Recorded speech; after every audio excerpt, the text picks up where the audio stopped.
ending, and we're going to go into our time certain at 10:20. This particular, is our driver ready? Who's driving this? Is that Jeff, or I think it was somebody else, wasn't it? If I recall. It's Max Lang. Yep, Max Lang. Thank you. I forgot. Well, want to welcome everyone back. This is a informational item where you're not taking action. This is a turnaround school reports. These are scheduled presentations. We're following the format that we've done in the past, which worked really, really well for us. We do have information in our packet. I'll turn the time over to Tracy Vandiver, Director of USB Center for Continuous School Improvement. So just in managing expectations, there'll be the presentation will be 5 minutes, and they'll be all in kind of the same format.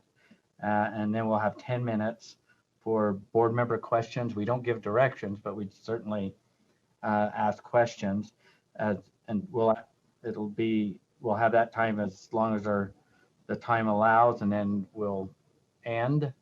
So all of these are a little bit of, I guess you could call them time certain. And we have Max Lang that will be running our presentation. So some background on this, we'll have Director Vandiver. Are you ready to? Yes, sir. Okay, thank you. Turn time over to you. Excellent. This is Tracy Vandiver, Director of the USBE Center for Continuous School Improvement, and we are so excited to share with you some great work that's been taking place in our school that are identified in turnaround. Especially today, we'll be focusing on schools in cohort 3. And in accordance with 53E-5-3038 and 53E-5-30411, there is an expectation that the local school board or the school board designee shall annually report to the state school board progress towards the goals, benchmarks, and timetable in a low-performing school in their turnaround plan. And that's what we're going to see today. And again, we are so excited because these schools have not flinched, they have not blinked, they have just continued on with the hard work that they have been doing all along, even in the midst of COVID challenges and even maybe a little earthquake thrown in. So today we'll be hearing from Athenian E Academy, Greenwood Charter School, Roots Charter High School, Navajo Mountain High, Sebi Nitsagai School, and Ibapaw School. And with that, I'll go ahead and turn it over to Dr. Max Lang, who will be helping us run the presentations and moving forward. Thank you again. Okay. With that background, I believe our presenters are ready. So Jennifer, Remy, you're the interim board chair? Yes. Okay. Good morning. This is for Athenian E Academy. Just starting off, if we can go to our next slide, please. Our company that we were working with for turnaround helped us identify 4 major goals with our root cause analysis. The first was a leadership protocol and commitment to data collection and analysis, including instructional coaching to assist in state testing. The second was to articulate a school-wide instructional model, including training on special education and differentiated professional development. Third was to assure reading and math curricula are aligned to state standards and establish a tiered support for students who need remediation. And fourth was to review and update school policies and generate a school-wide calendar that includes time for collaboration and trainings. We can go to our next one. We've made tremendous progress towards these goals. Looking at our first goal with the leadership progress and leadership protocol, we've created a standard template for meeting agendas where data is reviewed beginning with direction from the state charter school board and with a commitment to promote the need to collect data from state testing. During those meetings, collaboration is a key. those meetings start off with both a collaboration and an information portion so that teachers and staff and the leadership all have an opportunity to review that data collection and that analysis and be able to build up a plan and collaborate around that. And the whole school has created this shared leadership philosophy where they're all working together as a leadership team. On that second one, we've articulated a guide. An articulated guide was created and published to all school staff with coordinated curriculum resources listed by grade level and instructional tier. We've actually made this available for everyone so that they're able to access this and see that we have got this curriculum guide available that is aligned both vertically and horizontally for all the grades. And that goes into number 3 as well, with aligning, making sure that our reading and math curricula are aligned to state standards. We made sure to use the state curriculum alignment tool to make sure that everything was aligned to those state standards. We've received multiple compliments on how well our curriculum is aligned with the state and how well it aligns both vertically and horizontally. We recently went through our accreditation process, and the company that worked with that was very, very complimentary on how well everything is aligned. So we were pleased to see that. Back on 2, one of the things that we have been really happy with is that we've been working to get all of our staff certified with MANT training, M-A-D-N-T, as well as additional special education training on having them recognize what does qualify for special education services and what may not qualify, as well as recognizing better opportunities for tier 2 and tier 3 intervention. So we've worked really hard on that. Looking at our 4th goal, school policies have been reviewed and adjusted according to greatest needs of the students in school. One of our main guiding questions that we always ask is, when we look at policies, is how will this affect student learning? And if it is not going to have a positive impact, then obviously that policy needs to be adjusted or reviewed or potentially reversed.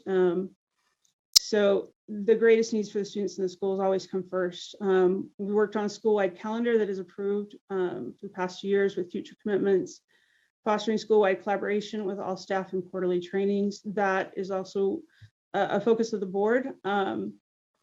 As one of the first things that coming into interim position with the board chair that I brought up was the fact that we do need to be reviewing our policies on a regular basis. And we are looking to put into policy the fact that everything that we have is going to come into review every 3 years with a date stamp on that, and looking at those that we feel are most critical to be reviewed first and get those into rotation so that everything is looked at regularly and evaluated for student effectiveness and learning effectiveness. Moving on to the next slide, please. So again, our progress is driven by addressing those goals that were set for us originally by the State Charter School Board.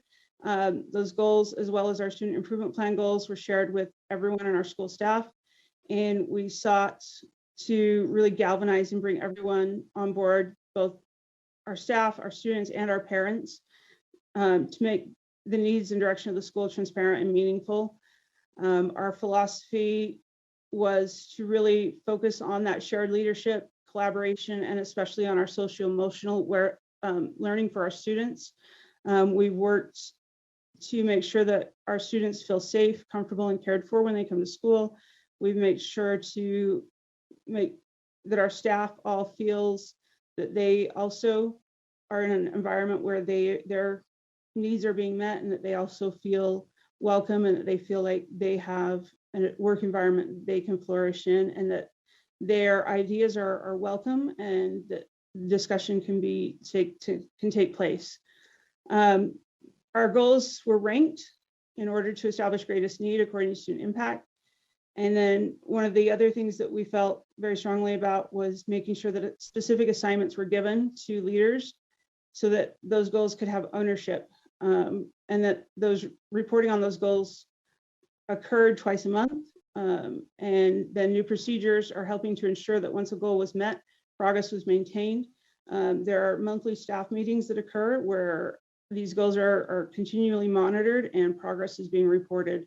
One of those major goals was also making sure that all of our staff was properly licensed. As a board, we put into place the mandate that all of our staff would be licensed. We have a licensing coordinator, and every single one of our staff is either licensed or currently in the process of becoming licensed with a very defined plan that has been approved, so that they are working on becoming credentialed and appropriately licensed for the positions that they are in. Next slide, please. So we feel we've been very, very successful with this implementation. Our teachers and our staff were very passionate and thirsty for collaboration. They really wanted to interact, which for our school model was not always the easiest. We're spread out, over a 1,400-mile circuit around the state, and to provide them with those opportunities really was something that they very much wanted. And we've managed to find a way to do that even despite COVID. And it's been a tremendous experience, and to see how they've all come together and cemented the curriculum building and the knowledge of our school. And it's helped to really bring our student progress forward and make great strides for our school. The school sought advice from the board, especially those of us on the board with educational knowledge and background, as far as curriculum suggestions and prioritizing specific goals to focus on first. We were able to, be able to foster that problem-solving environment for our students, feeling that that would be very much in line with the current direction of our state curriculum. And so that has, I think, also helped with our student academic success increasing dramatically.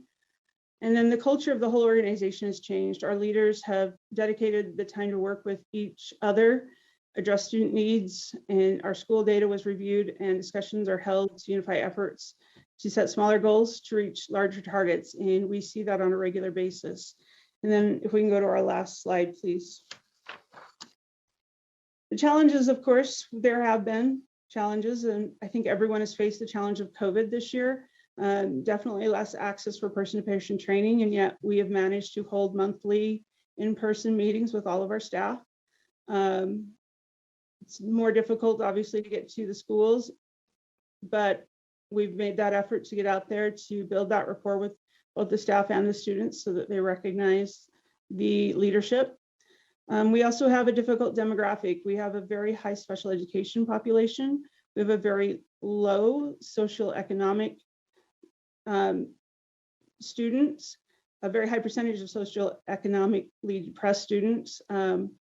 And of course, just our home model with our localities spread out clear across Utah, and many students in very, very, very rural areas. Our blended education model brings in students from all over the state, even outside of our core school buildings, so that those students will often travel to those buildings for our blended ed days. And so it does make it difficult to reach those students on a regular basis, on a one-to-one, face-to-face basis, but we are doing phenomenal with that. And I think that that is one of the things that makes our school unique, is that we do offer an educational opportunity that is exceptional for students who may not have that opportunity otherwise. Another challenge that we had was, because of our location, our school staff and our school leadership does have to maintain autonomy and be able to manage things, while at the same time being able to fit specific responsibilities. And one of the ways that we were able to really overcome that challenge was by creating that organizational flow and job responsibilities chart. We worked hard as a board specifically to define jobs more clearly and to make those job assignments so that people knew exactly what their expectations were and who was responsible for what, so that things weren't falling through the cracks and people weren't trying to do things that maybe weren't within their scope of expertise. And I think that's made a large difference in how the school runs overall. And then finally, just improving our school reputation has been a big challenge, but we've done that. We've had both within the community itself, but also with our parents. The feedback that we've received over the past school year has been phenomenal. They're very, very happy with what's been taking place. Our student success is exceptional. Our test scores, our overall learning scores are all up dramatically. So we're very pleased. And we'll be happy to take any questions that you may have. Questions, comments from board members, and Lorraine, you're our timekeeper, so remind us when I gotta wrap this up. But I have one question, and part of it is an observation over the last few years that I guess this question you have with you is director, if I remember right, Jared Ferguson. So either one could answer the question. But when you're within your presentation, and I know you've implemented this into your school, there's an emphasis on goals. And when you presented today, it seems like you're very excited about your goals, your process, and in that goal making, you know, I'm curious. The question I have is, with your goals, your process, I call it a cadence of accountability. That's when your people are making the goals, your whether it's parents and or your educators, do you use some kind of tool or a particular system to kind of keep all of that in place? And I'm just kind of setting the goal, the process of reporting or expectation of reporting, and then cadence of accountability, because you've definitely moved the needle, and you seem to be doing resets on your goals. Can you speak to how that? Absolutely. We had kind of some goals set for us to begin with the State Charter School Board, who we really appreciate and understand the reason for those goals. They are trying to help our school become a better place and make us focus on those students' needs. And so those goals became our top priority because we wanted to make sure that we were meeting the concerns that they had for us, and they were legitimate concerns. And so we took those goals and we monitored those very closely. We didn't necessarily have a system, but we have an agenda system that we use monthly where we go through those. Those goals were handed out the way they were written for us. I didn't want there to be paraphrasing that made it look like that I was trying to make things look better than it was or worse than it was. I wanted our staff to see things the way that we're being asked to see them. And so I think that transparency, I hope it caused some authenticity to occur with the school, some people to be less skeptical of the leadership and understand that my goal was to have their support and input and collaboration, their ideas. I have a staff that's exceptional. They have incredible ideas. They're very close to the students. They care for them deeply. And so we collaborate on a regular basis. We use whiteboards, which my staff, if they're listening, would probably be laughing at, but we whiteboard everything out. And then we transfer those whiteboard notes into Google Docs that we share so that we have access to those. We make assignments for people to accomplish those specific goals, and then we readdress them in our subsequent meetings. So that's kind of the process we use. We also made a commitment to evaluating everyone, and we turned to teachers and we looked at a tool that we created with the help of teachers to evaluate them that's based on state effective teaching standards 1 through 7. And so it's a drop-in evaluation tool that we use with teachers, and administrators have been asked to do that twice a year with licensed teachers and 4 times a year with those teachers who are seeking licensure. And then we do a summative evaluation on those teachers as well at the end of the year that goes through all of those state standards. It's not necessarily required for charter schools, but I think it makes sense if those are great standards. We've told the staff when we come out and do evaluations, when the administrators do evaluations, principals and so forth, myself, we're looking at the students. We're looking at how they receive the information. And so those things help us to set goals in place and monitor them. We do use Google a lot. We share things on spreadsheets, which my staff will be laughing at as well. It's become one of my favorite words. We survey parents, staff, students on a regular basis to make sure that our perceptions are not off in the way we're accomplishing things. And so those are the tools that we primarily use. And if I could just add to that, I think one of the important parts of the school culture is we're not trying to go for a super heavy top-down feel. It's very collaborative, and we want to have the ideas of our staff and our teachers recognized and be willing to implement those ideas that we feel will be beneficial for student learning. And that gets those teachers to be open and to buy into wanting to accomplish those goals. And I think that's very important to the overall school culture.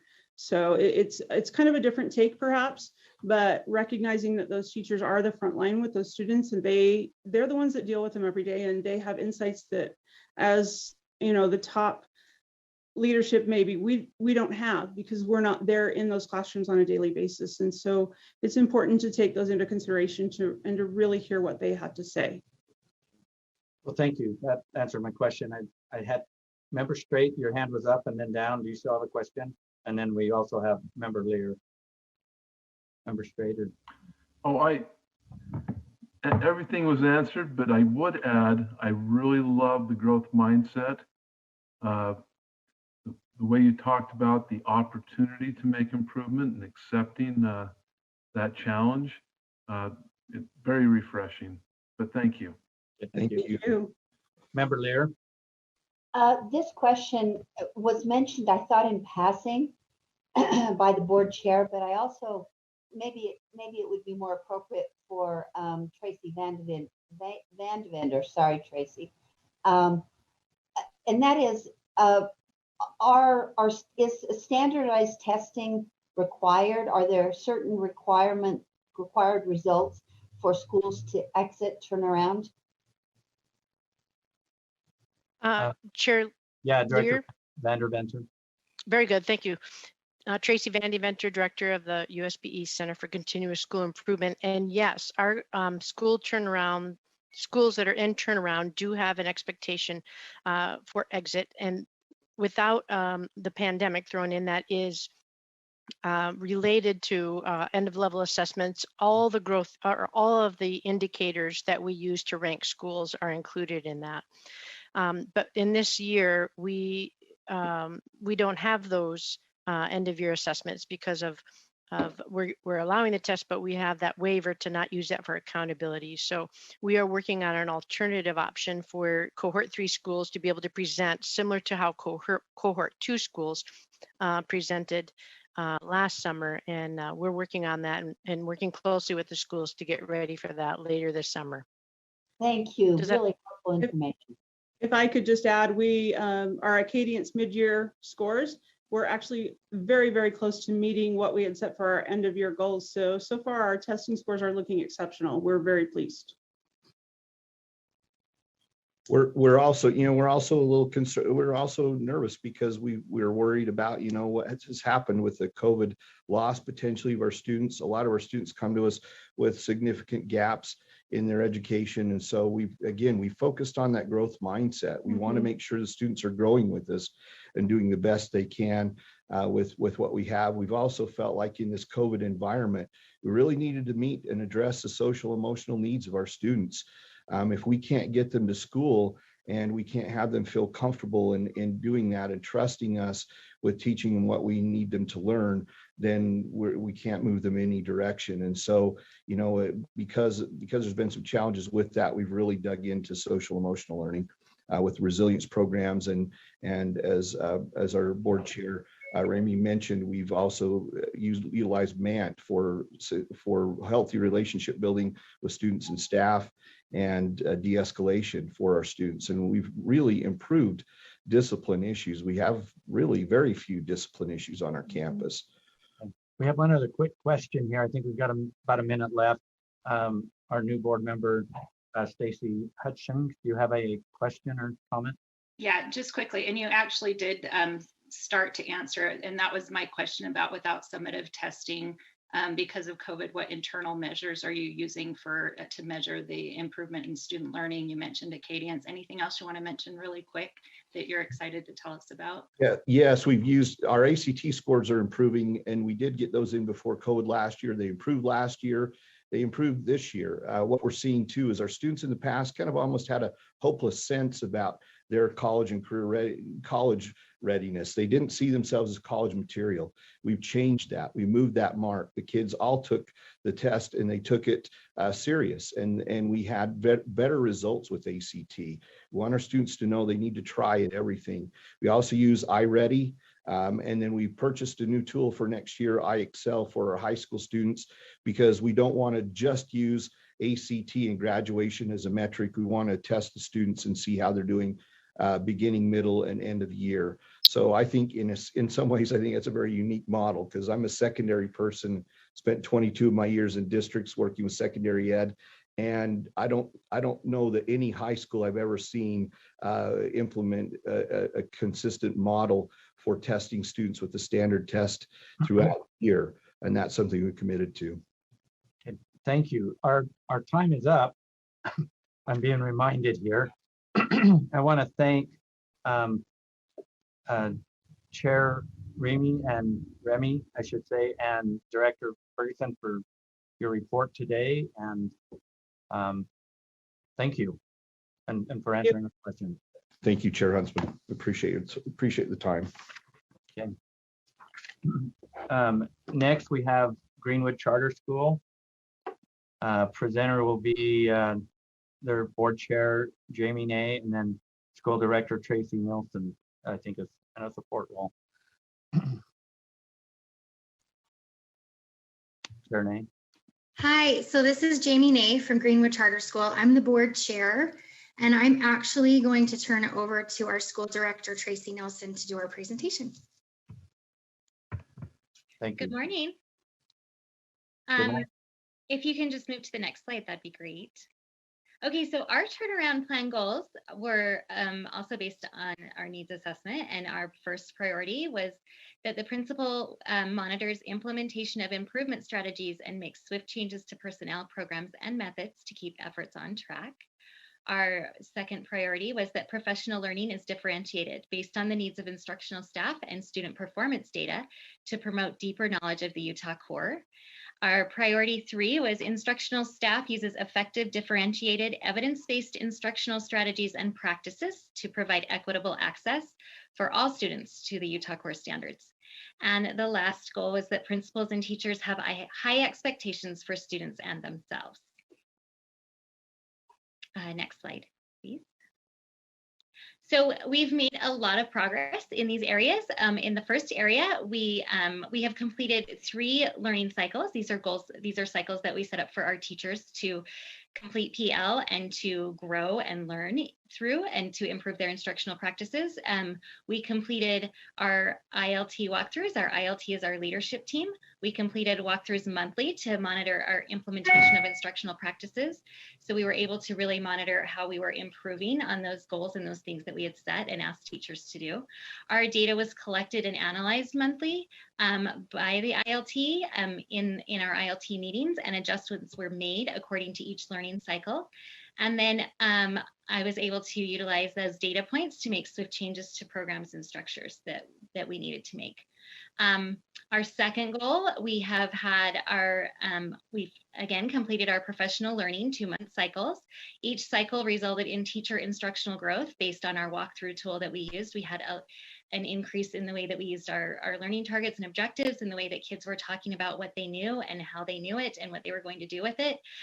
We had our student academic growth occurring based on iReady and Acadience measures, and then through teacher implementation of strategies from PL, student clarity of learning targets has improved. So students know what they're learning, they know where they're going and what they're doing. On priority 3, our tier 3 curriculum was aligned with our tier 1 instruction. We were able to bring those together so that we were scaffolding instead of doing something different for our students. Our small groups were implemented in math and reading to support all students in accessing the core curriculum. And our teachers, paraprofessionals, and special education teachers meet weekly in data inquiry teams to look at data and to plan for the appropriate scaffolding for the lessons that are upcoming that week. In our priority 4, our teachers are able to closely monitor data and hold high expectations of students.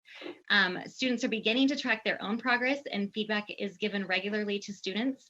If students don't own their work, they don't know where they're going, and they're not as engaged in the work. And so by giving students the opportunity to track their own progress and to be given that feedback regularly, they're more engaged in their work and they're able to make progress. Teacher clarity has improved. Students know what they're learning, why they're learning it, and how they will know when they have learned it. They're able to talk about this when we go into the classroom, which is really exciting. And then relationships are established through daily crew and restorative practices, which has made a big impact. As we build relationships with students, we allow them to have their basic needs met. They have a relationship, they feel safe, they feel like they're ready to learn, they know where they're going and where they're at, and it makes a huge difference in their learning. So by holding crew and building those relationships and using restorative practices and allowing students to make choices and then correct those decisions when they're maybe not so great, students are able to own their learning and really step into that, and that has made a huge difference in how they're doing academically as well. Next slide, please. So we've seen a lot of success, which is really exciting. So you'll see 5 things here. We work with the UEPC, and these are their leadership principles. So if we're looking at their leadership principles, we have improving structures and processes. As we've implemented these things, our learning walk cycles and professional learning cycles were implemented, and we were able to collect data on those. We've been able to create a culture in our school where observation is a normal thing. There's not a panic when somebody walks into your classroom, but we're able to observe one another and learn from each other. And that's been a really big help in how teachers are viewing professional learning and how they're viewing their growth. We've had a decrease in office referrals and suspensions, a huge decrease in this. It's building our relationships using restorative practices. All of those things have played into that, and our students are able to stay in the classroom. They're able to stay in school. They're able to learn in the classroom with less disruption and less behavior. We've had an increase in the use of restorative practices. We've made adjustments to our standards-based grading. We've also accounted for habits of scholarship alongside of our academic evidence. So making sure that we're being responsible for our learning and making sure that we're turning in our work and we're doing the things that will make us successful has been a big thing. We're really working on that standards-based grading so students can see their growth and acknowledge that they're making progress. Communication processes between special education, paraprofessionals, and general education teachers have improved a ton. We meet weekly with a teacher, a paraeducator, and a special education teacher, and we're able to talk about specific students, what their needs are, and how to help them make progress. Building teacher and leadership capacity. Our ILT, our leadership team, has engaged in a leadership academy with UEPC. We've been able to develop leadership skills. We've worked a lot on communication and the way that we work together. We've worked a lot on how to give feedback, and it's really helped our growth teams, our teacher teams, become stronger and become more growth mindset oriented. Developing content and curriculum expert teachers within each grade level. So what we've done is we've been able to take our teachers and help them really focus on a content. So we have in first grade, we have a math teacher and we have a reading teacher, and they're able to dive deeply into their subject, really understand how to teach reading, really understand how to teach math, really understand the data of their students in that specific subject, which is allowing us to really improve our instructional practices and that academic growth piece for students. We've developed more opportunities for teachers to participate in leadership roles as well, which helps with that teacher retaining and that job satisfaction, which is really important that teachers feel like they enjoy working in their environment. Using data for continuous improvement. Teachers and paraprofessionals have engaged in planning and data inquiry cycles weekly, and those data inquiry meetings are providing opportunities for leadership to provide feedback to both teachers and instructional support staff. We're able to make changes really quickly in instructional practices because we have that weekly check-in. The targeted observation feedback for instructional support staff to increase the effectiveness of intervention. We're able to really give some solid, good feedback right away that teachers can turn around and implement immediately that makes those instructional practices get stronger. In our turnaround leadership piece there that I've been able to make some mid-course corrections and swift changes based on our stakeholder feedback. We had some fun in the beginning of the year with COVID, where we had to completely change up some structures that we had begun with because they weren't working and kids were not getting what they needed. And we were able to make those very quickly and put some online teachers into place, which really helped our students that were online.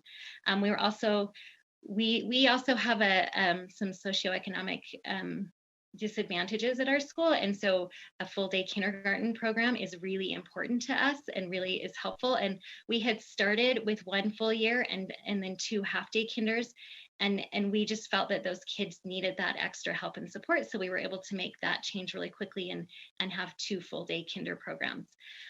We've also been able to implement changes to our professional learning cycles based on the data to meet teacher needs. So if we weren't seeing what we needed, we could course correct and then make those changes and so that teachers could get what they needed to improve their instruction. We've also, when we look at increasing student learning through evidence-based practices, we have been able to we have a transfer of learning from our math and ELA professional learning is evident based on our classroom observations. So we've really been using, we've aligned our curriculum K-8 so that we're using the same curriculum, we're having the same language and the same vocabulary used across years. We're strengthening our teacher content knowledge by having a PLC every month around their specific content that they're teaching, so that they're able to pick up the skills that they need to be strong math and ELA teachers. We've had an increase in the use of learning targets. This has always been a practice that we've had, but some teachers bought in, some teachers didn't use them very much. What we're seeing now is that teachers across the board, 100% of our teachers are using learning targets and objectives with our students so that they understand what the goals are and where they're going. We've had an increase in the number of students that can verbalize where they're going in their learning. In the beginning, we'd get a lot of kids saying, when we ask the question, what are you learning? We'd get a lot of kids saying, I don't really know. Now we only have 1 to 2 kids school-wide in a random sample that are saying, I don't know to one of the questions that we're answering. Most kids can really verbalize what they're learning, why they're learning it, and how they'll know when they've learned it. And then we've had multiple students test out of special education services because we've been able to close some of those gaps for them, which has been really exciting for us to see. Next slide, please. So we've had some challenges. There's challenges in this process. I've really appreciated this process of turnaround because I think it's almost something every school should go through. There were opportunities for us to look at where we needed to grow, and there were opportunities for us to really dig into some challenging work. We've been working on our behavior. We had a high behavior problem before we entered into turnaround. And so we're still working on some of those follow through on the behavior intervention processes and some of that teacher buy-in, but it has grown exponentially and has gotten so much stronger. We've also had COVID. We've all had that challenge this year, but that's been a challenge. We are a lot about active engagement and collaboration and working together, and COVID throws a wrench into some of that. And so that's been a challenge for us, having our online attendance up and making sure we get that high quality work from our online kids. But we have seen some amazing things come out of our kiddos as well. So it's been a challenge, but we've also had some wins there. As far as differentiating our professional learning, we've really worked hard at this. We've done a lot around that. We're lacking some resources and looking next year as we go into to build some of those resources and making sure that we're really focused on differentiating and not just repeating the same things over and over again.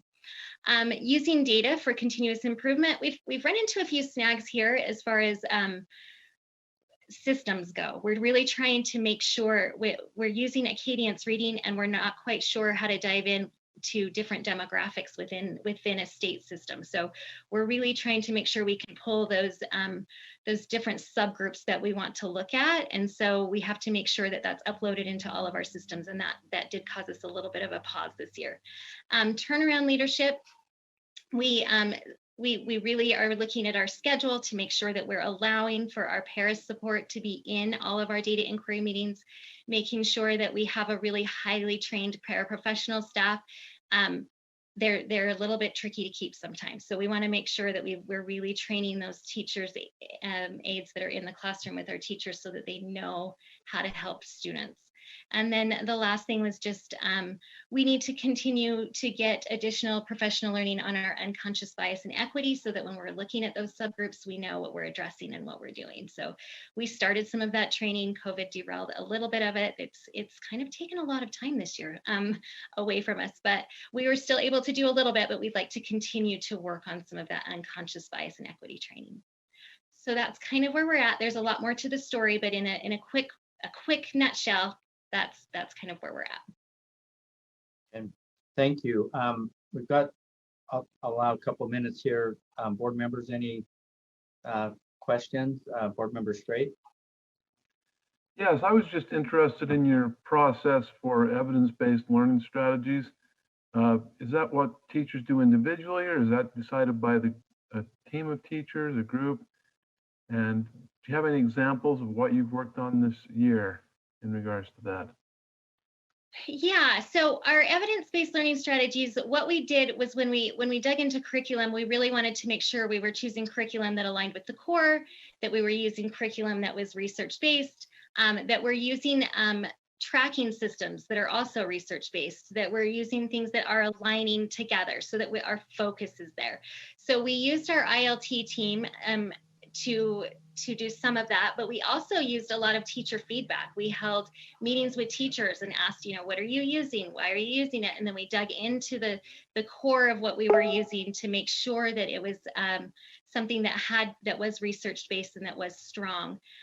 We have really tried to hold to that Utah core, to the standards, and make sure that we're choosing things that will get us the outcome that we're looking for in student achievement. So we have used our leadership team quite a bit, and just general feedback from our teachers as well. We need that buy-in, and we need teachers to believe in what they're doing. So I think it's important that you go to teachers as well. Thank you. I'm looking at our clock, and we're over time here. Board members, are these critical questions? Board member Lear? Well, I think so. I think it's brief. My question is that as I've observed some charter schools that have struggled, it seems like one of the problems has been an unstable board, a board that is changing a lot. You don't have the board member numbers that your charter required. Can you tell me a little bit, just as Chair Huntsman points out, 30 seconds, 45 seconds about the stability of your board? Jamie, do you want to answer that question? Yeah, absolutely. So I am the board chair. I stepped in as board chair just almost a year ago. I've been on the board since inception of the school. I did so around 6 years. I'm coming up on. Most of our board members are coming up on their 3-year mark. We have some who are the founding members, so they've been around a little bit longer. We also have a couple members who have been on for just over a year. So we try to keep it fresh with fresh perspective, but I'd say we have a pretty stable board. Our charter suggests we have between 5 and 7, and we just recently lost 2. So we're down to 6, I think. But I feel like our board is very stable, and we knew going into turnaround that we needed a bunch of people who were going to rally and be able to dig into that. So we haven't had a lot of turnover on our board. I hope that answers your question. Yeah. Yes, exactly. Thank you very much. Okay. Chair Ney and Director Nelson, thank you for being here. I know it's just a short little window of time for your presentation. I'm sure if board members have questions, they can reach out to you. So thank you. Okay, it's 11:04. We're going to start next with Roots. We're going to go with Roots Charter School. You'll start your video. Yes. Okay, can you hear me? Yeah, this is the board chair. You want to introduce your team? My name is Dan Caffey, and I'm on as well as Tyler, the school director and founder, and Whitney was on as well. So the assistant directors are also on. I'm going to go in the other rooms.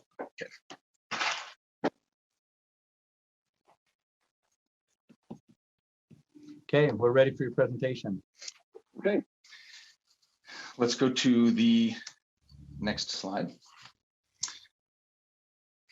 So Roots is a very unique school. It was founded in 2015, and it's a farm-based high school. And it's a school that we focus on some of the most vulnerable and at-risk students by design. There are a lot of benefits to the school, and one of them is that it's got a very small size. We keep the student body low. We're not trying to expand to be a huge school. We try and keep it small because the quote here is, smaller schools may be especially important for disadvantaged students because of more individualized attention and teachers being able to address different learning styles. Also, smaller schools may promote substantially improved achievement and higher graduation rates. And this is particularly important for the section of students that Roots focuses on. It's a very hands-on school because of the farm. It's a hands-on learning experience. One of the things that we've noticed is that a lot of the students that end up coming to us have left other schools, have either dropped out or had some serious challenges because they didn't have the level of engagement. They had a hard time. They struggled in a more traditional academic environment. And so, like we say here, relevant learning is interdisciplinary and contextual, and it requires students to apply core knowledge, concepts, or skills to solve real-world problems. And that's what we try to do at Roots. So we have a farm where students are implementing the things that they learn in math, implementing the things that they're learning in biology. They're able to, raise animals, interact with, farm duties, farm chores, and it's a unique experience, and it really helps to build a relationship with those students. So go to the next slide. So 243. 243 represents "We love you." 2 letters, 4 letters, and 3 letters. And at Roots, we want there to be a school that a student can't see or feel that they are loved. We believe the students have this constant, that if the students have this constant reminder, they need it most. And as educators, that's the #1 responsibility we have, is to create a safe and loving environment for students to grow and learn. Educators and school administrators often do a great job creating a safe environment free of danger and hazards, but creating a loving environment is harder. This is particularly important for Roots because of like I said, because of the students that we are serving. Many of them have had difficult home lives, difficult legal issues, a wide range of challenges. There's students who benefit greatly from having that kind of interaction. A lot of them have high trauma scores and those types of things. So being able to feel that they're loved and know that this is a good supporting environment is one of the key things that helps keep them engaged with the school. And interest to retain them, keep them and progressing towards graduation. A large percentage of our students come to us credit deficient. And so we have a great program for helping them to catch up and accelerate them towards graduation. As we'll get to some of the challenges, a lot of these students are coming in 10th and 11th grade. This year was actually the largest number of new students was in 11th grade. So they're coming to us after having some severe challenges, and we try and help them make up some of those credit deficiencies and re-engage with the learning process. Let's go to the next slide. So the school turnaround plan goals. So the first one, the principal will collaboratively develop a clear vision for the school's direction and meaningfully engage the school community to support it. Second, professional learning is differentiated based on the needs of instructional staff and student performance data to promote deeper knowledge of the Utah core standards and effective evidence-based content-specific pedagogy. Number 3, teachers assess student progress frequently using a variety of assessments that are aligned with Utah core standards. Assessment data are used to plan for continuous improvement of each student. And the 4th goal is principal and teachers have high expectations for students and themselves. So if we go to the next slide, we'll talk about the progress. For the first one, the school leadership is continuously adjusting communication with the families to better identify current needs. So this involves surveys, home visits. There's a team that started this year that will actually go out and follow up with students and visit with families to help re-engage them and ensure the success of the students. The school leadership has increased the transparent communication with staff, and the school leadership has implemented this Chasers program to support struggling students. And this is where they'll go out and actually meet with the students and or their families when they've been struggling, if they are having attendance issues or some other struggle, and actually go to that extra effort to show that they care and to re-engage them. For goal number 2, about the professional learning, Roots has hired additional support for monitoring academic success and student progress. Teachers have been receiving support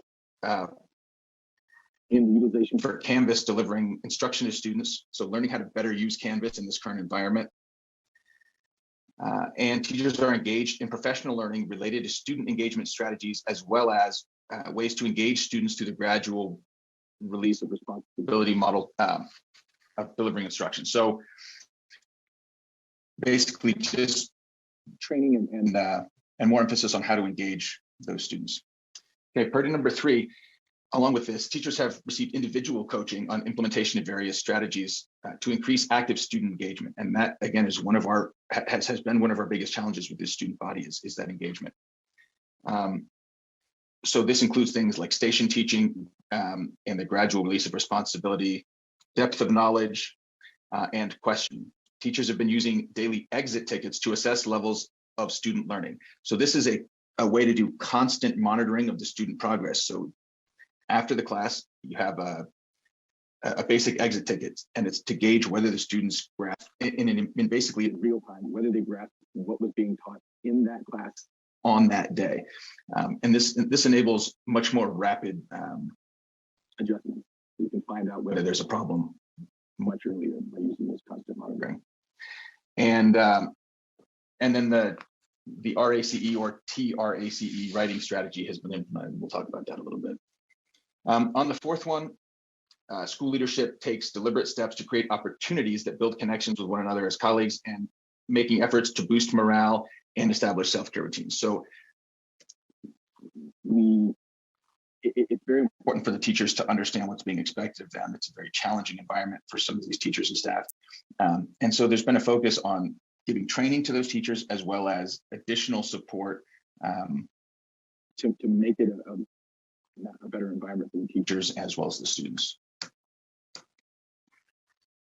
So we'll talk about some of the successes. The English department has promoted a school-wide instructional focus, selecting 2 priority standards in the area of writing.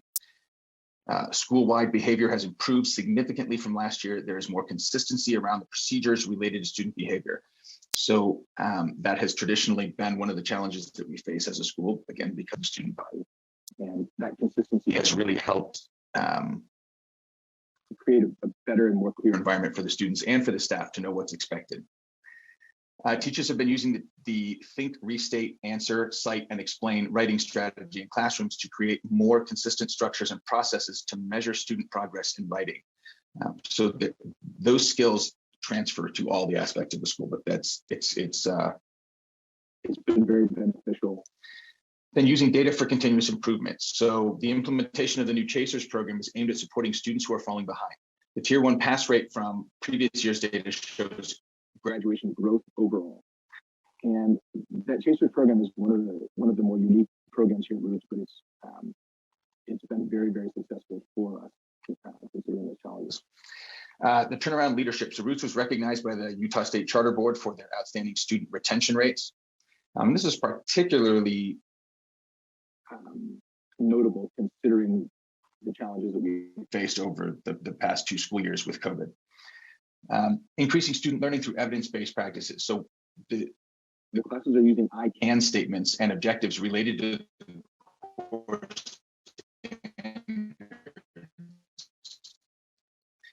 And they're being displayed more consistently across classrooms. It helps clarify to the students what it is that they're supposed to be learning and helping to reinforce force is something that they're able to do. Dan, you might want to turn your video off. You're going a little digital. Reinforces that, reinforces the confidence of those students. Okay. Okay, try that. Can you hear me okay? Yeah, I can hear you.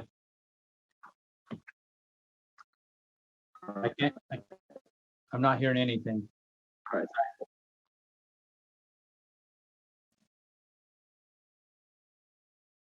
Not hearing anything. Hey, Dan, let me take over. Is that okay, Dan? Until we can get you back. Yeah, Tyler, if you can get through these, we're gonna run out of time. Yeah, no, that's fine. If you can go to the Max, will you advance to the next slide? I think Max is doing that. Some of our implementation strategy or challenges we've had this year is, and this will be ongoing, is some of that increase that we have in those higher grades, and that a lot of that is being a credit recovery school. We get kids that'll start at other places because of parents or because of dropping out. They come to us in that 10th, 11th, and 12th. Some of our biggest challenges are those 11th and 12th graders that come with us with pretty high credit deficiency, and creating a program that meaningfully can make up those gaps and get them, to that level of graduation is important. I think as every school, COVID-19 has been hard, mainly with consistency. It's been tough to kind of create a consistency in some of these new. I wish that some of our new programs, introducing them during COVID has been difficult to kind of track success and track what they're doing. And this also plays into the teachers having a lot on their plates. I'm going to just jump through these. They're all COVID related. Let's skip down to the last one. It's gaining momentum. Our students, that's been a key. Is we put a lot of focus in the culture of the school and creating a culture that helps kind of feed that flame of curiosity and learning, so that they do, with all of the challenges in their life, they still feel that need to be here. And that has been challenging with COVID and having half some of our student body remote learning, and then having kids that are being contracting COVID and being out for periods of time. So those are some of the challenges. Chair Huntsman, as we open it up for questions, is that we are over time, but no, that's the presentation. I think you've got a couple minutes. I know you started late also, so okay. Thank you, Tyler, for taking over here. Questions from board members. Board member Lear. You're on mute, Carol. Lear. You're still muted, board member Lear. Now you're not. I think, well, it sounds like you are. It doesn't show the symbol. We're not hearing you. Can't hear you. Let's go to board member Cannon. Thank you.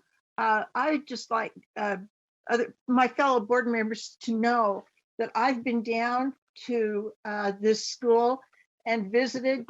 Tyler was great to take me all around. And this is a very unique school with very unique population of students. In a lot of ways, this school is the last best hope for kids that we may otherwise lose in our education system. So I just wanted to voice support for the mission of Roots School and appreciation for what they try to do in terms of giving kids a last chance. Thank you, board member Cannon. Hey, it was fun having you. We are over time. I'll take one more question, board member Moss. Thank you, Chair. Tyler, I noticed that the discussion of the Chaser program, you have a unique population. I don't know much about that program. It looks like it uses alumni to help kind of shepherd some of the current students who are having trouble either getting places, connecting with school, catching up. Could you just really briefly say how that's worked there? Long term, it would be alumni. This year we have staff that are doing it, but long term, culturally, that will be the program. A lot of our students are alumni from previous teaching experience that teachers have, and the goal is to build that culture. But the Chasers program is a group of adults that that have a vehicle, a school vehicle, and they're doing home visits. If a student isn't showing up and we're not able to connect with them, they're driving to the home or the last address we have on file, and they're really finding them. Did they move? Where are they now? And they're kind of chasing those kids down and trying to get them back. Whitney and Larissa are both on, so they can correct me if I say anything that's not correct. But the first week we implemented that, we re-engaged, I think it was 7 students that had pretty much dropped out through those home visits, creating a plan and kind of chunking what they needed to do to return. We were able to get them back coming to classes. And that for us is, a kid will miss a week and they feel so overwhelmed, they just quit. And so the Chasers are kind of finding them, showing them that coming back's not going to be as difficult as they may have built up in their head, and then putting them in a car and driving them back to school. Larissa and Whitney, I don't know, we're out of time. If you wanted to add anything, feel free. That's great, thank you. Okay, I apologize, Board Member Lear. If you want to submit the question to him, we'll get the answer back to us, but I think we've got to move to our next presentation. We're behind schedule here. Thank you. Hey, thank you, Tyler, and your staff that are on today. And board members have some questions, we can put them together and yeah, just send them. You can just send them to us and I can respond. Yeah, and then we can all benefit from the response. So thank you. Thanks. Next, we'll have Ivapaw School. This is Camille Newsom, your school board member. Do you want to introduce your team, and we'll try to get to your presentation in 5 minutes and then allow 10 minutes for board members' questions, comments. Absolutely. Thank you. Can you hear me okay? Yes. Great. Thank you. So thank you so much for letting us present to you today about Ivapaw Elementary. For those of you that are not familiar about Ivapaw Elementary, it is about an hour outside of Wendover. It sits right on the Nevada-Utah border in a very small and rural community. So as you can imagine, one of the biggest challenges that we've had with the school is finding the right principal. When I first met Gina and I talked to her about being a principal out there, I asked her why she wanted to be a principal, and she said because she loves the students in the community so much. So I'm actually going to turn my time over to her and have her talk about Ivapaw Elementary. Okay, thank you, Camille. Can you guys all hear me?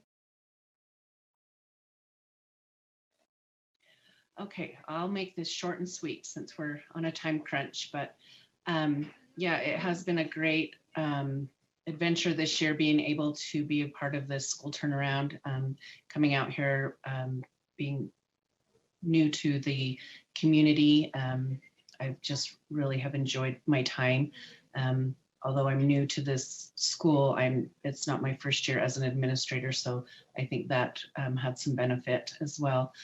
But so our school turnaround plan goals, we had 4 priorities.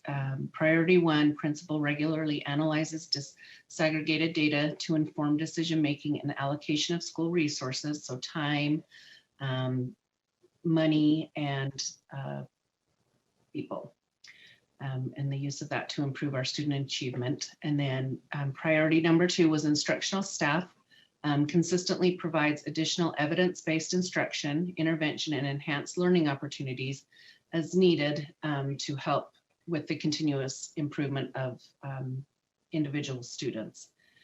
And then priority number 3 is principal and teachers have high expectations for students and for themselves. I think this has been a struggle in the past, just with the community and the lack of resources out there and the culture. I feel like this has been a major struggle, having those high expectations and having the students and the families believing that they are worthy of these high expectations. And then priority number 4 is the school systematically engages families in the academic success of their child and promoting success for school as well as at home and working collaboratively on that process. Okay, we can go to the next slide, please. So the progress towards each goals for priority number 1, we feel that we are on a great track as of right now. We've got progress monitoring for Acadians, for literacy as well as math. We track it bi-weekly by each student. We started that in December, and by doing so, we have seen significant progress and growth just by using these interventions targeted. You know, they're just very specific and targeted for the individuals. So that's been a huge help. We are on track for priority number 2. We restructured the Tier 1 framework. We went from 2 classrooms to 3 classrooms. So we have K through 2nd in one classroom, 3rd and 4th in another, and then 5th and 6th. And then we will use end of level data to track this as well as soon as that's available at the end of the month. And then priority number 3, we feel like we're on a good track with that. We have our new administration, myself. I've been able to work really closely with Brian and Corey and work on observations and feedbacks, and being really super transparent with the teachers and our paras in our feedback with them, and just being able to communicate expectations and for the faculty and the staff and the families and our students, and just being really intentional with that and focusing on developing a collaborative environment where we all can work together and have these high levels of expectations as well as academic performances. And then priority number 4, we have communication with various stakeholders have been cultivated over the last year to develop positive relationships between the school and families. When I got hired, I went out to the tribal building and met with the tribal leaders and told them, kind of voiced my concerns, listened to their concerns, and we've tried to work together. I think we've got a pretty good relationship established now, and we've been invited to some other meetings, and we just have open lines of communication, and which I feel like has been lacking in the past. So I feel like we're on a good beginning with that, but there's a lot more we can be doing once all the COVID is done and over with, and we are able to work more in person with each other. Okay, next slide is how we've implemented the successes. So improving structures and processes. So we did the restructuring of the previous year's framework, moving from the 2 to the 3 classes. That's been a great benefit. And then again, making those connections with the community as a principal, going out and reaching out to them and to the other families. And you know, we had good intentions of being able to go and do some home visits and stuff, but that just wasn't very feasible this year. We did what we could do, but hopefully we can do more with that next year as well. And then successes with the talent and building teacher leadership capacity. Feel like we've had some great observation and feedback cycles, and we've been very consistent and really able to work side by side together on those and make adjustments where needed as a team, including our paras and our teachers. Another success is our professional learning for Tier 1 and Tier 2 instructional strategies and engagements. And they were facilitated, and we progress monitored myself and my instructional coach. Sorry, my phone rang. And we've worked really well. My instructional coach has worked really well with us in partnership with the school turnaround. And so we've just, that's been a great success for us. Instructional collaboration is occurring every week. We meet every week as a team with the teachers, paras, and our instructional coach and our UEPC people. And that just kind of keeps us in check and helps keep us on our trajectory of where we're heading with that. And then also we have all of our staff and faculty coming back next year, which that hasn't happened in a long time. So we feel that consistency is going to just help, obviously, with next year. The students not having to get used to another new teacher, or us having to bring in another teacher and train them on what our progress or our vision is. So that's been great. Our commitment to student success, we're all committed 100%. There's been a culture shift that has impacted the collaboration of teachers and administrators. It's been very positive, and it's also impacting the students present within the building. Resources for remote learning were distributed at the beginning of the year. And then because it is such a remote area, a lot of families did not have internet access. So we provided them with hotspots to individual families as needed. A lot of families only had their computer at home as the phone. And so we made sure everybody has their own laptop. Individual students, whether there's one child in the family or three, they each get their own laptop. So that has helped, especially with our online learning. Let's see what else. We do our progress monitoring with Acadians, and we're very consistent with that. And we've been seeing some great progress towards that as well. And then also our community engagement has increased over the last year. We had recently, a couple of weeks ago, we did groundbreaking for our new school that was approved a few years ago from the board.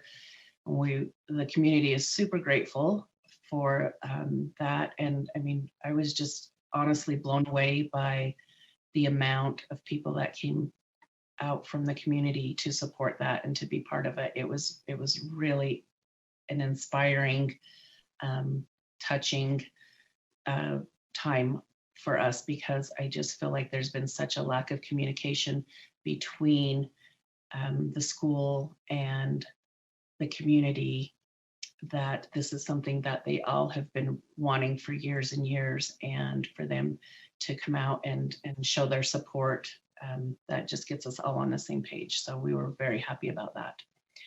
And then our success with increasing student learning through evidence-based practices.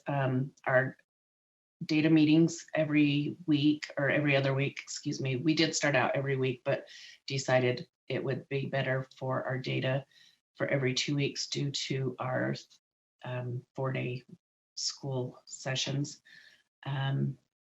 It's showing great student growth. It's keeping us on track of where our interventions need to be for specific students. And we keep it very individualized, so it is targeting what each student really needs to be working on.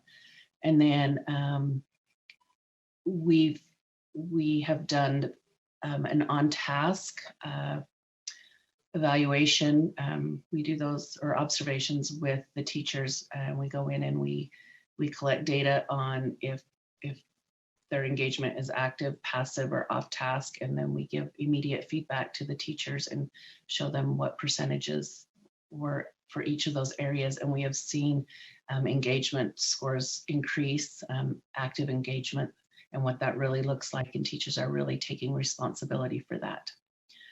So those are some of our successes. I just feel like we are really coming together as a strong team, and I just see great things happening as we continue. Then the next slide, that's just some pictures of our groundbreaking ceremony.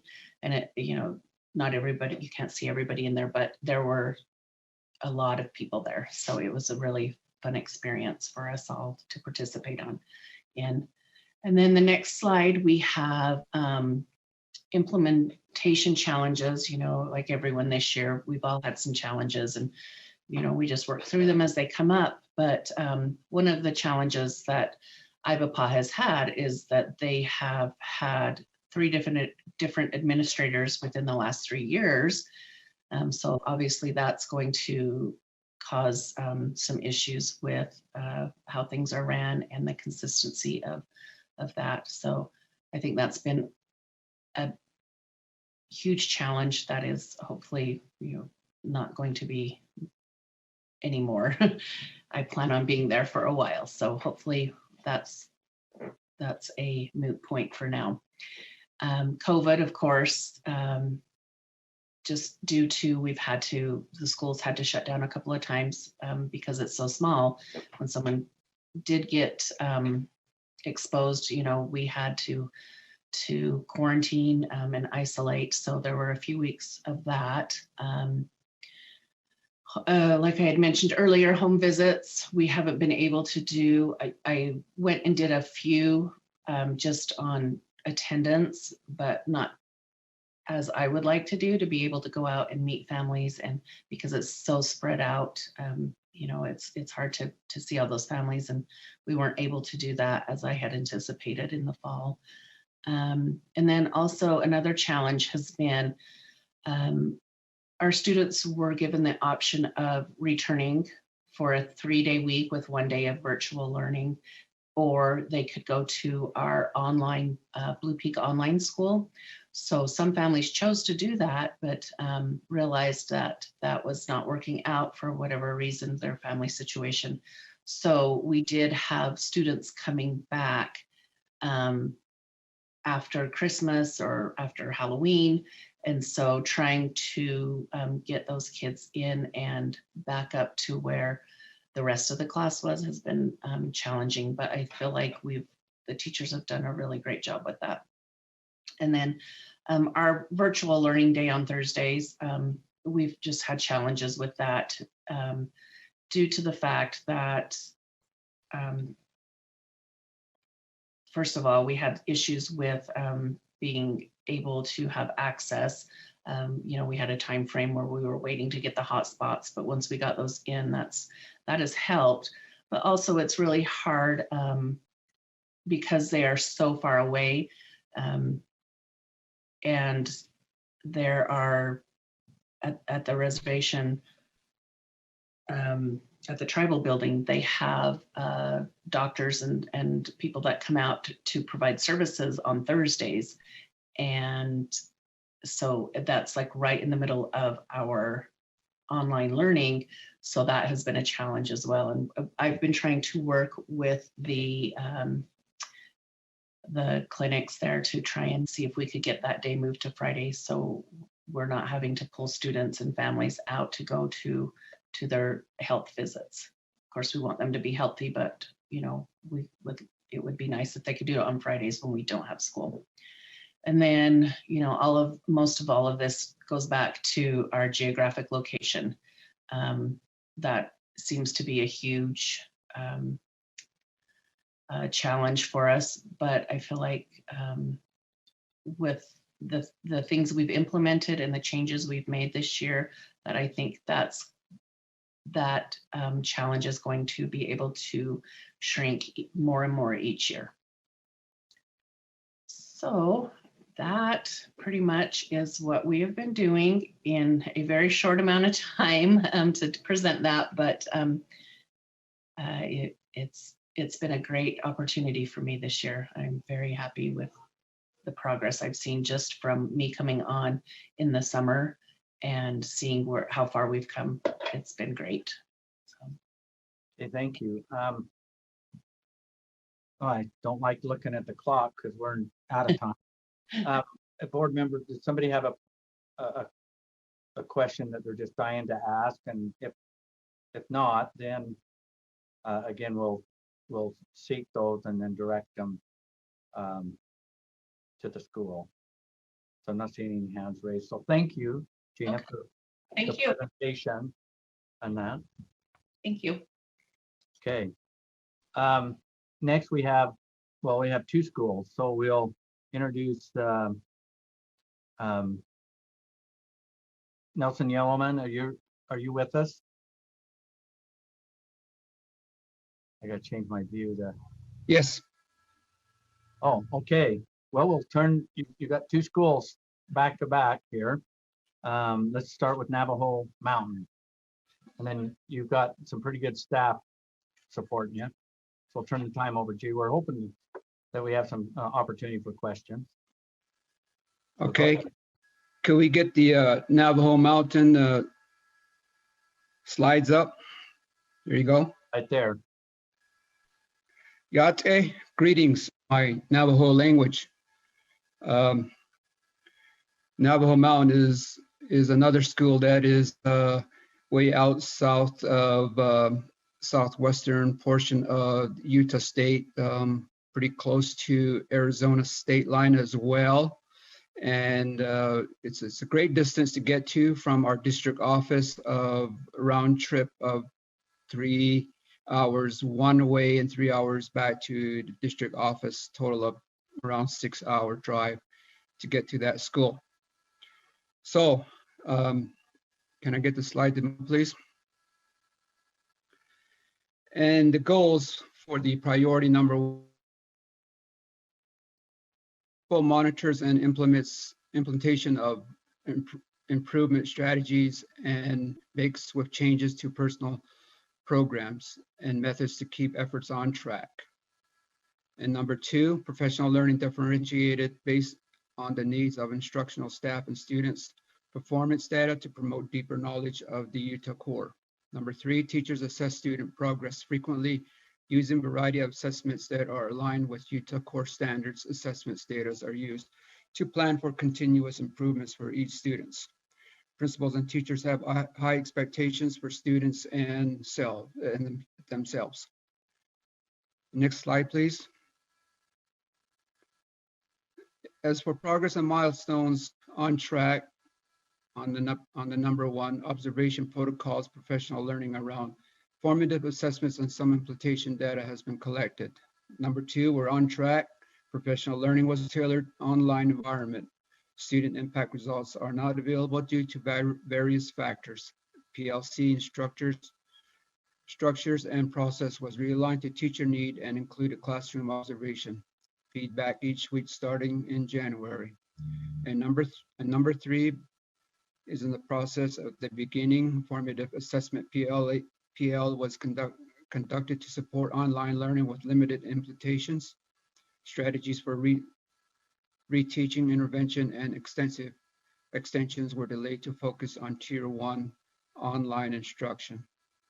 And the 4th and final is also in the beginning process. Advisory was not attended. Implementation during online instruction. Adjustments are already being made for 21 and 22 school year. Student goal setting and family communication tools were implemented with success. Next slide, please. And the success is improving structures and process. Land project bringing school internet to student homes, up to 75% completion with a completion date of June 7th. Develop new graduation checklist tracking process and structure, including goal setting for college and career readiness. And second one, the talent development, building teacher leadership capacity. And the teacher retention, we are at 100%. We're having our teachers staying to help with with the teaching at Navajo Mountain. Adjusted our PLC process and structure to include Tier 1 review, instruction, rotating teachers each week, develop faculty and staff Canvas page with various tools to support instruction, including all professional learning. And then the next one, the commitment to student success. Faculty and staff were willing to go beyond job description to meet the including meal delivery, homework, pickup and delivery,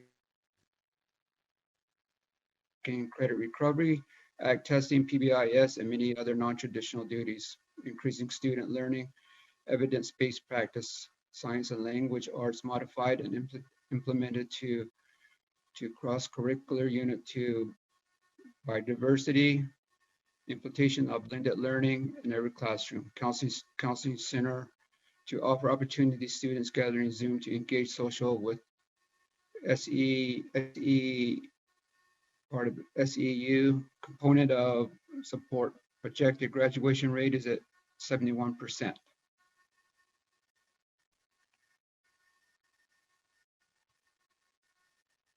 As for challenges, our students are 100% at virtual learning beginning March 2020 through May of 21 this year.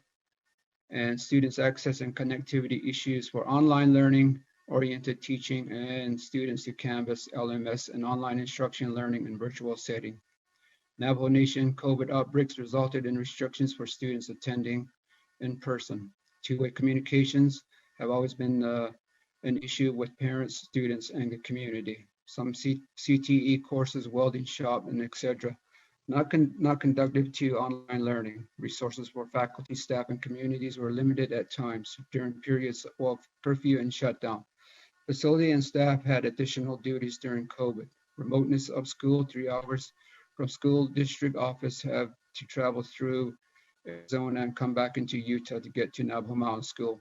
Size of the school and difficulties providing course offering 6 certified staff. And like all the others this year, our biggest challenge again was because of COVID, and we had to resort to virtual learning. And we could not do virtual learning until we had to have internet in place. So we are thankful for the Utah State Legislatures for the commitment of $3.9 million to get the land projects in for us. And whether that helped or not, we did have the Navajo Nation curfew in place, so some of the students were not able to get to some of the hot spots to study because of curfew hours as well. And then the other issue also too was we had to comply with Navajo Nation's mandates for stay at home as well. So those are our challenges with the COVID and having to live with 2 governments, Utah State and Navajo Nation. You have to weigh things out, and we tend to weigh with the Navajo Nation because a lot of the Navajo families here on the reservation are combined in the living homes of 2 to 3 families under one roof, and lack of electricity, lack of running water. So we do have challenges in many forms. If not COVID, weather's bad, we've got road issues. So with that, those are our challenges, but we are looking forward and hoping that the COVID will blow over here shortly. I know the kids are getting behind, and I am concerned very much, and socially as well, mentally. And we are looking forward to getting them back into our school buildings in person here shortly. So was that the last slide? Yes. So you're ready for some questions or comments. Thank you for your presentation, and your superintendent has done, and staff have done a really good job of communicating up here with USBE on those challenges, and we have visited often about the progress or how you're mitigating those. So just a shout out there. I don't have any questions. I feel like I know that school very well. Vice Chair Belknap. Thank you, Chair. I'm just wondering, are they part of the Southwest Educational Center?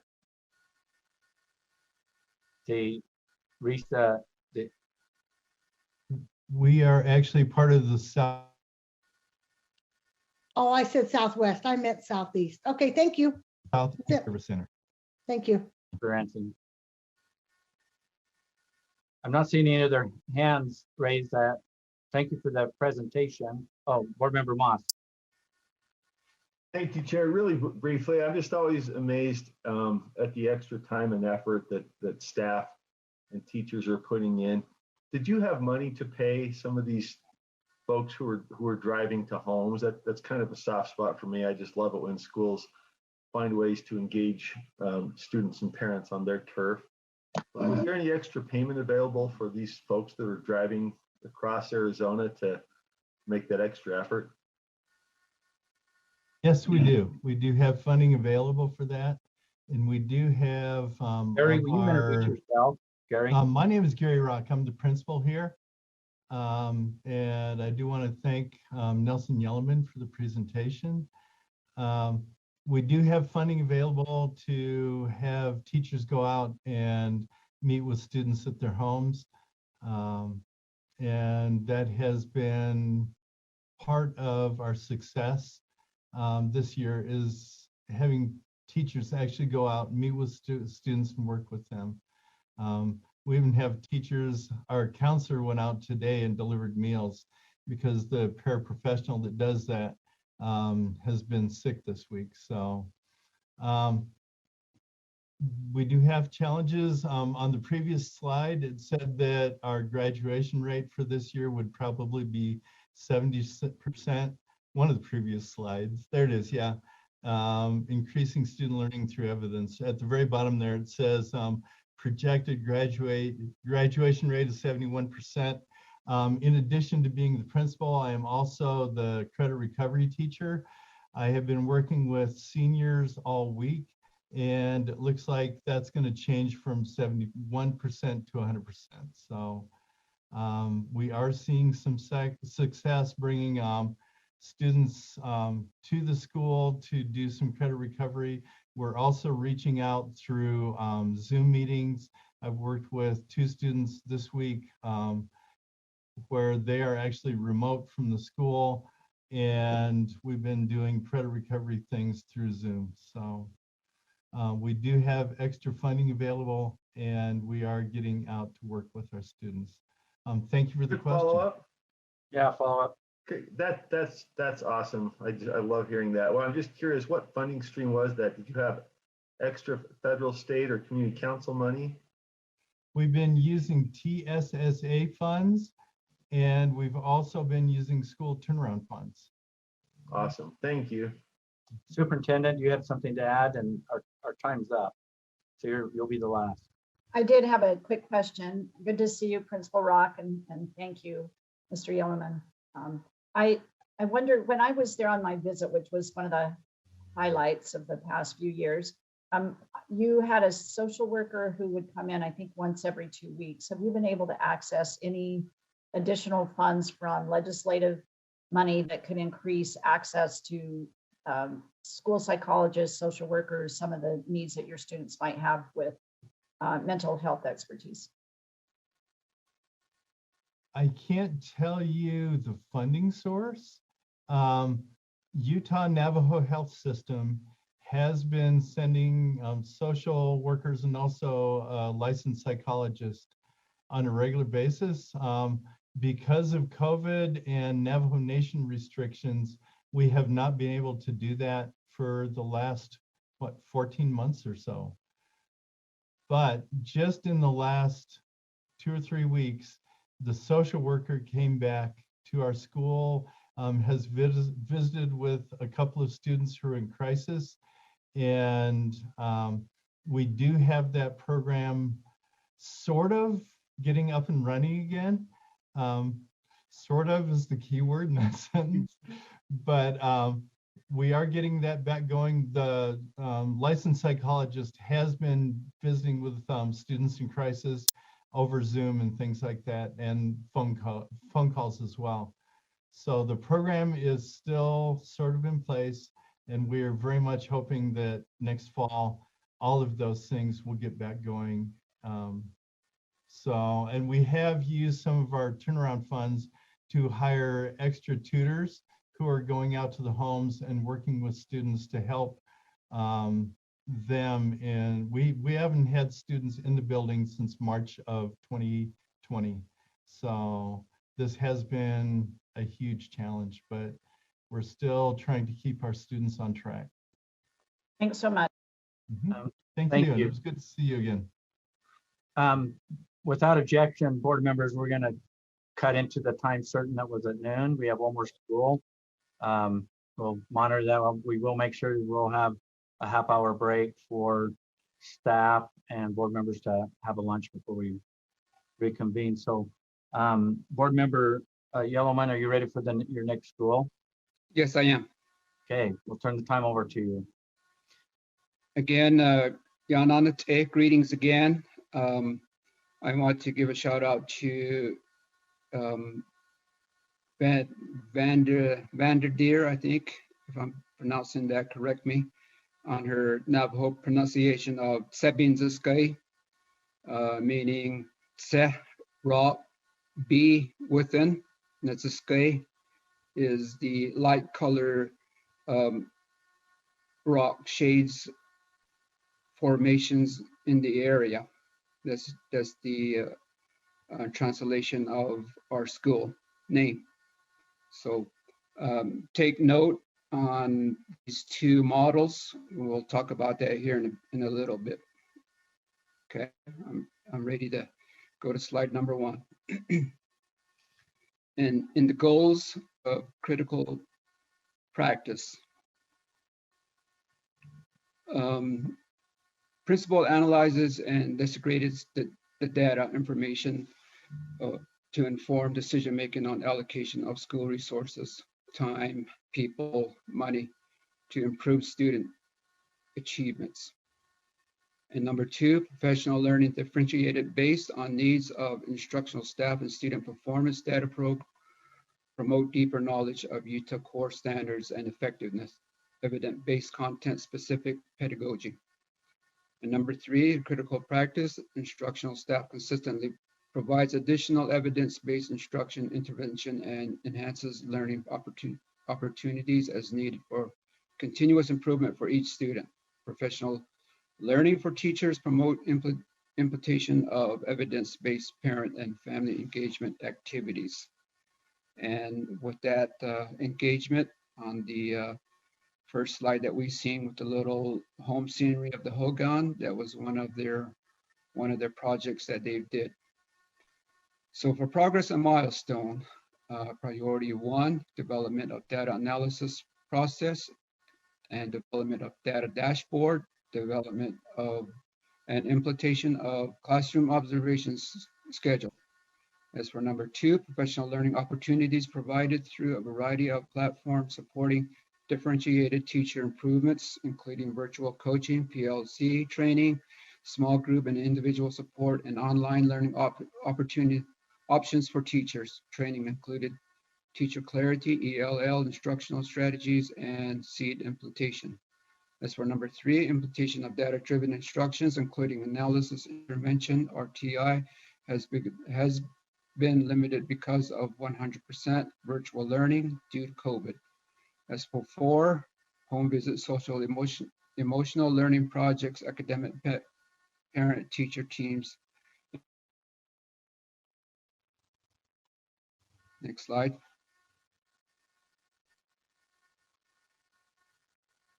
And the successes, we have 94% teacher retention, which is which is great because I think all teachers are want to stay because of what took place this past year of the COVID.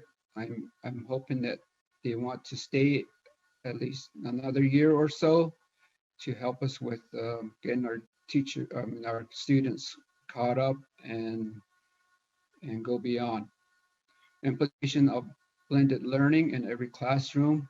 LAM project bringing school internet to students' homes are 25% completion, or at 25% complete with a completion date of June 7th. Parent classroom connections with home learning projects, relationships between teachers and families, supports for social, emotional learning and family-based programming, heritage language integration, including monthly theme and activities with families, word of the week on the website, Navajo parent engagement videos on website, Navajo Stories project.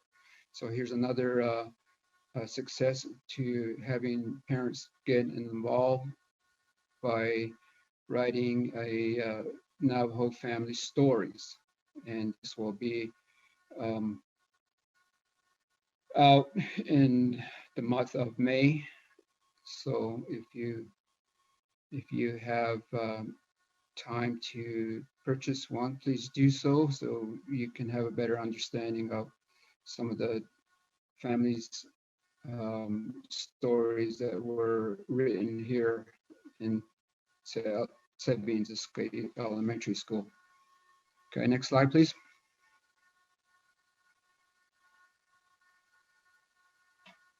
Again, COVID has been our biggest challenge this past year.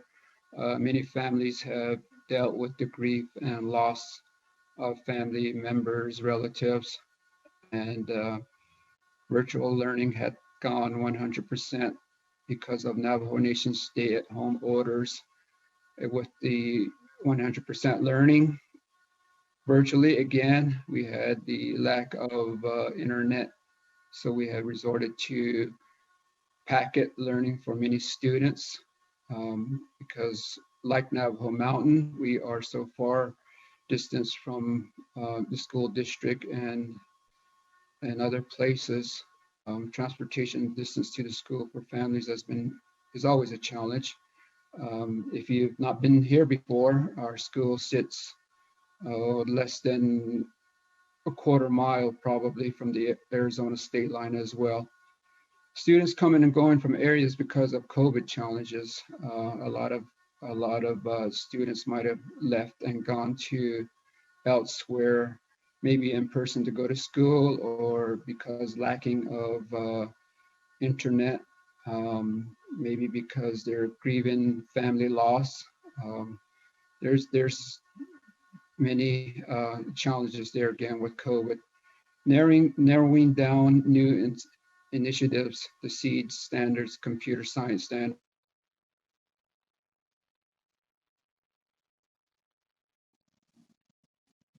Fluent in first language.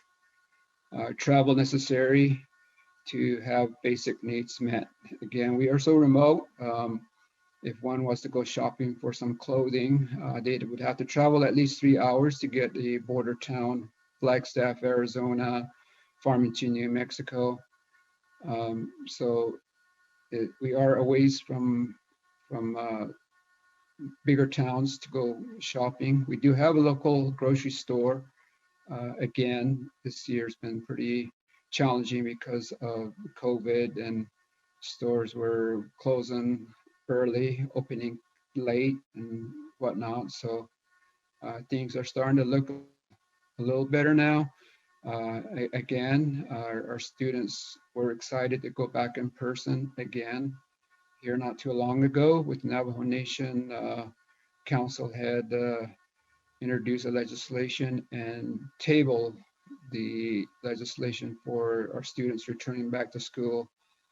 And we won't know until their summer council session, which will be in July. But yet I am still concerned for our students getting behind, and their social mental statuses concern me because I know they need to be with their peers. I would have to say in our area here in Navajo Mountain as well, we are probably at least 90% of the Navajo members have been inoculated with the vaccine. So in the back of my mind, I'm thinking we are good. We are probably ready to get back in school. We're just waiting on Navajo Nation. So with that, thank you for giving us the time and the opportunity. I'm sorry to say that our board member, Lori Mon, was not able to be here with us today. If there are any questions, I would like to turn those over to either Superintendent Nielsen or our Student Services Director, Trevor Olson. Thank you. Thank you, Board Member Yellowman, for this presentation. Questions, comments from board members? I'm not seeing any hands raised, but I might see something in a second. I do have a request, Board Member Yellowman. It's the Navajo language is like music to my ears, and it's always refreshing and nice to hear the language spoken. Would you, when we're to that point, on your concluding remarks or comments, could you share those in your Navajo tongue, please? That's something that you would do for us. Do da is not do niche a job but do ka ye diki bin yet is not ado naso ne niche in culture yat eko nada alt ka do le binashe nitsen hala niche masando niche ya dankilne ta hojet alle jol bi alt ka do na hanish ada binashe nta na wanti da no ado. Okay, I said. Oh, continue, please. Opportunity to hear our report and listen, and we are hoping for a brighter future for our students. And one of our teachings from our elders has always been, it's up to you as an individual to learn and obtain the tools to either gain a job, a career, and return someday to your families and communities and help them. And one good example is a student, a former student from Navajo Mountain that had graduated and is now a director for the health program with the Navajo Nation.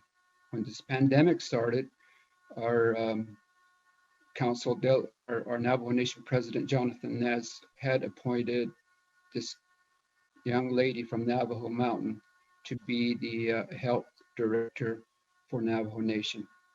So I'm proud of her, and her mother also teaches here at Sabinziskay as well, and they are originally from Navajo Mountain. So that's a good example of what our elders had taught us to do and learn, and we hope to continue to do that with the support and the help of Utah State Education. Thank you. Okay, thank you for being here today, and also a thank you for your school district staff on being available for the presentations on these two schools. And again, when USBE and even myself, when we come visit, we're very well received and get really good information coming from your staff. So thanks again. I'm not seeing any hands raised, so we're going to conclude this portion of our board meeting. It is, I put my glasses on to read my clock here. It's 10 after 12. We're going to take a half-hour break. So at 20 minutes to 1, we're going to dive right back into our board meeting. Thanks again for all the presenters and that on this past topic. Thank you. Take care and be safe.